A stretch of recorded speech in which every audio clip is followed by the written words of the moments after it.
Hey guys, नमस्ते। मैं अंकित और स्वागत करता हूं आप सबका मेरे YouTube चैनल पे। एक छोटी सी कहानी। ये छोटी छोटी कहानियां जीवन में बहुत बड़े बड़े बदलाव लाती है, इसलिए कहानी को अंत तक जरूर सुनिएगा।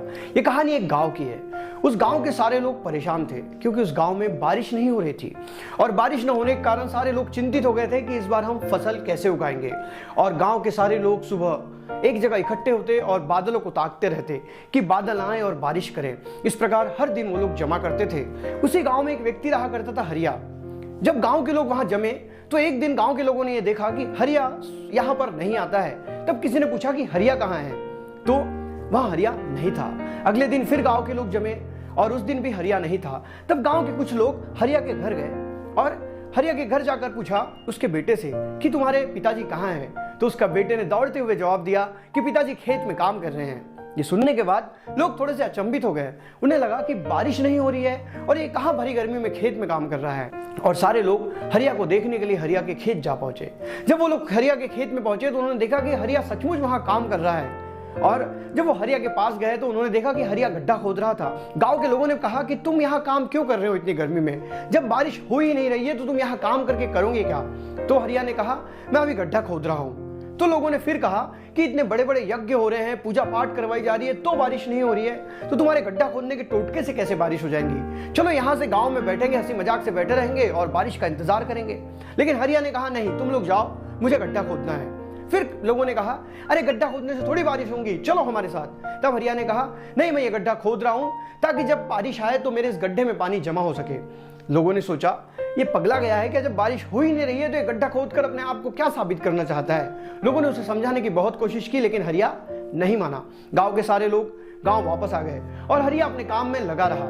हरिया ने एक बहुत बड़ा गड्ढा खोद लिया और आसपास से नालियां खोदकर भी उस गड्ढे तक ला दिया ताकि जब भी बारिश हो तो नालियों के द्वारा उस गड्ढे में बहुत सारा पानी जमा हो जाए। और लोग उसे मूर्ख समझने लगे क्योंकि बारिश तो हो ही नहीं रही थी। इस प्रकार उसका गड्ढा बनने के 2-3 हफ्ते बीत गए लेकिन बारिश नहीं हुई। तब लोग हरिया को कहने लगे देख, तूने अपनी मेहनत बर्बाद कर दी, तू इतनी मेहनत करके गड्ढा खोदते रहा लेकिन बारिश कुछ नहीं हुई। लेकिन हरिया को विश्वास था कि एक दिन जरूर बारिश होगी।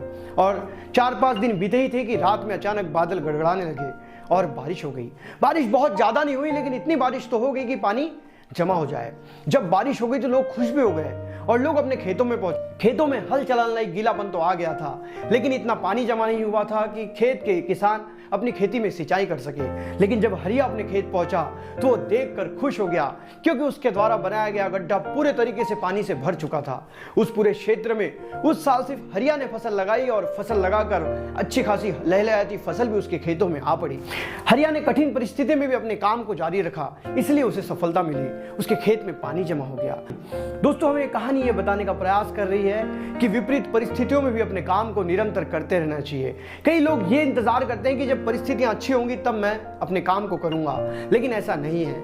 जो लोग सफल होते हैं वो विपरीत परिस्थितियों में भी निरंतर अपने काम को करते रहते हैं। वो असफल होने के बावजूद उस काम को नहीं छोड़ते और उस काम को पूरा करने के पीछे भिड़े रहते हैं, इसलिए अपने काम में सफल हो पाते हैं। इसलिए इस बात को ध्यान रखिए कि अगर आप ये सोचते हैं कि अच्छी परिस्थिति आने के बाद काम करूंगा तो ये गलत बात है। आप विपरीत परिस्थितियों में भी, कठिन परिस्थितियों में भी अपने काम को जारी रखें ताकि जब परिस्थितियां सामान्य हो तो आप सबसे आगे निकल जाएं। दोस्तों, अगर ये कहानी अच्छी लगी है तो आपका बहुत बहुत शुक्रिया और कहानी देखने के लिए बहुत बहुत धन्यवाद। मैं इस चैनल पे रोज एक नई कहानी के साथ आता हूं। तब तक के लिए अलविदा, जय हिंद, वंदे मातरम।